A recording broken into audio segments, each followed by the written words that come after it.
Jamal Adams is one of the most criticized NFL players, and it's so unfair that he has been given the nickname Blitz Boy and slapped a title that he can't cover because he doesn't have interceptions. I'm not going to deny that Jamal Adams had his worst year in coverage this year, but that doesn't mean he didn't still show flashes of being great in coverage as well. The reason I think Jamal Adams is being hated on so much is because of the Jets trade, where the Jets received 2 first-round picks, a third-round pick, and Bradley McDougald for Jamal. Even on this play, he allows a completion, but it's on third down, so he forces them to have to punt the ball away. This is a great play in coverage. People forget, for the past 2 years, Jamal Adams was elite in coverage.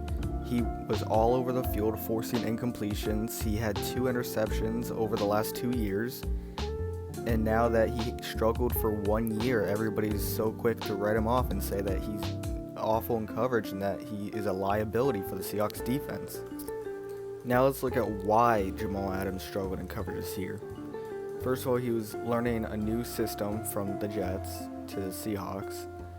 And under Ken Norton, who since 2018 when he took over, they haven't had a top 10 defense in points allowed, and they haven't had a top 15 defense in yards allowed. That shows that since he's taken over, their defense has not been above average or elite.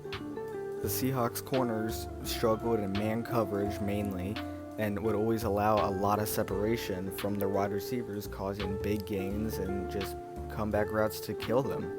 Right here you see that there's nobody within 12 yards of John Brown.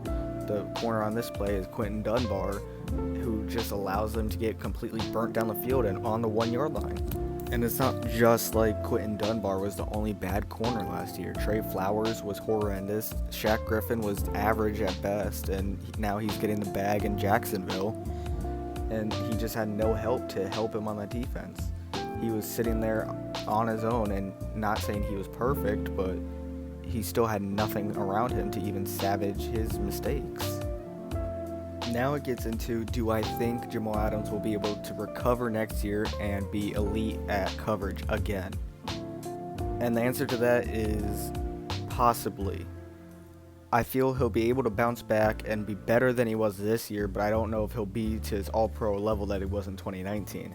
The Seahawks have regressed heavily at corner, losing Shaquille Griffin and only bringing Ahkello Witherspoon, who hasn't even started 9+ games over the last 2 years. Jamal Adams is an elite run defender and edge rusher who has the potential to be elite at coverage again.